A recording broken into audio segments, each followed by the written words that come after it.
Hello Virgo, Sun, Moon Rising, and Venus Signs. Kamusta kayo? Sana po'y nasa mabuti kayong kalagayan. Welcome back po sa Star Tarot. At kung bago kayo rito, welcome din po kayo. Please subscribe, like, share my videos, and leave me a comment kung naka-resonate po kayo. Thank you. So, first card ni Virgo, we have the Queen of Cups. Ayan, so si Queen of Cups, this could be someone na parang mother figure ninyo, no? Mother archetype. Ito si Queen of Cups, kaya pwede na ang iba sa inyo, siguro meron someone, no? Pwedeng nanay mo yan, pwedeng tiyahin mo, lola mo, that is very supportive of you. You know, this is someone na lagi siyang nandiyan para sa'yo, very supportive, very tawag dito, very encouraging of you, yung ganyan. Sa lahat ng klaseng suporta, no, nandiyan dyan, galing sa kanya. Since si Queen of Cups also is a water sign, this is also um, reminding you, no, na sa ngayon, yung inyong mga intuitive abilities, siguro all of them are on point. Sa ngayon, they are heightened. Kaya most likely, ang iba sa inyo sa ngayon, Virgo, mapapansin ninyo na ang bilis no, ninyong ma-pick up kung ano man yung mga messages ng divine, no? Mabilis ninyong ma-pick up yan, mabilis ninyong marinig, no? Possible din, Virgo, na ang iba sa inyo is also siguro mapapansin ninyo na um, kung may mga intuitive messages man, parang ang bilis ninyong ma-pick up, ang bilis ninyong marinig, ang bilis ninyong ma-access ang mga ito. Kaya pay attention, no? Kasi hindi lang mga intuitive messages ang pwedeng mabilis ninyong ma-pick up sa ngayon, but also kung meron man mga nag-show up na symbols, na synchronicities, omens around you, anuhin ninyo yan, i-record ninyo yan, no? At kung hindi kayo sure kung anong ibig sabihin ng mga nakita ninyong signs or synchronicities, sulat nyo agad yan para hindi nyo makalimutan, and then i-search ninyo. Kasi sa Google and even dito sa YouTube, ang dami na din nag-explain ng mga spiritual meanings, no? Ng mga omens, mga signs, no? And synchronicities. We have Three of Pentacles, teamwork ito. So, maaaring you are going to be working in a team.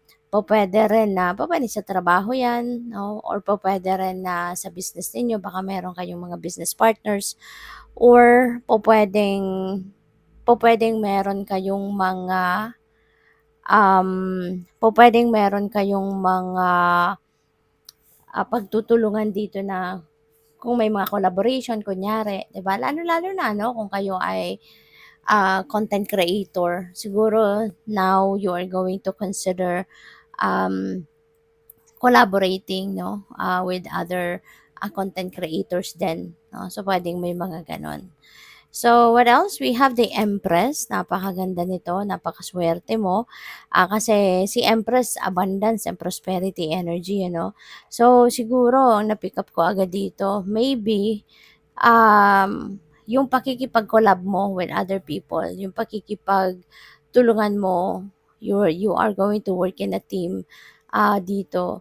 Siguro, ito yung magiging simula, no, ng pag-asenso mo. Ito yung simula ng lalong paglago ng siguro ng ng channel mo, 'di ba? Ng page mo, ng ng ah, ng siguro project mo, 'di ba? Or kung ano man ang ginagawa ninyo. So baka 'yun ang yung pakikipagtulungan mo with other people, baka 'yun ang magiging susi para tuluyan ka ng umalagwa, 'di ba? Sa buhay, lalo-lalo na pagdating sa income, no? Lalo-lalo na pagdating sa hanapbuhay mo. Pupuwedeng ito na yung simula ng pagiging masagana, no? This could be the start of the continuous flow of abundance sa buhay mo. No? So, congrats sa'yo and good luck. And by the way, maraming salamat for subscribing. And if you haven't subscribed yet, subscribe na kayo.